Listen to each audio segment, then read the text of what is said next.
Hello friends, કેમ છો? તો આપણે જે ફિઝિકલ ભૂખ અને ઇમોશનલ ભૂખ વિશે વાત કરી.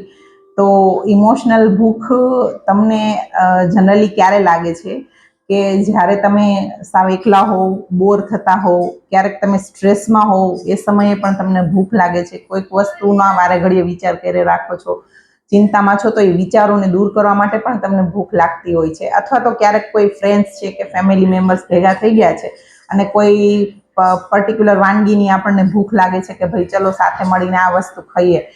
તો જ્યારે તમે ફ્રેન્ડ્સ કે ફેમિલી સાથે હો છો ત્યારે તમારા બોડીની અંદર હેપી હોર્મોન્સ રિલીઝ થતા હોય છે કે જે તે સમયે તમે જમો છો તો એ તમને નુકસાનકારક એટલું બધું નથી. તમે તમારા ફેમિલી કે ફ્રેન્ડ સાથે જમો એ તમને એટલું બધું નુકસાનકારક નથી હોતું.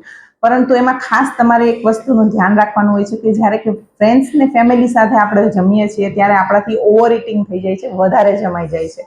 તો તમારે તમારી માત્રા નક્કી કરી અને ફ્રેન્ડ્સ ને ફેમિલી સાથે તમારે તમારી ઇમોશનલ ભૂખને સંતોષવી, મતલબ કે એન્જોય કરવી જોઈએ.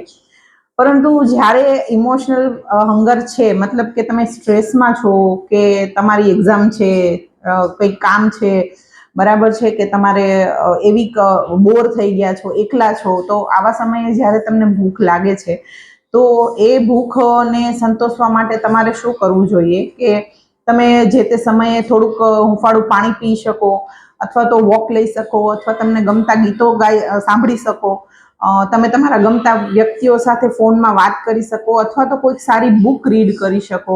આ બધી જ વસ્તુઓ કરવાથી તમે તમારી ઇમોશનલ હંગર ઉપર કંટ્રોલ લઈ આવી શકશો. બીજી મહત્વની વસ્તુ કે તમારે તમારી ઇમોશનલ હંગરને પ્લાન કરવાની થાય કે ભાઈ મને આ વસ્તુ ભાવે છે તો મારે વીકમાં આટલા જ સમયે આ વસ્તુ ખાવી.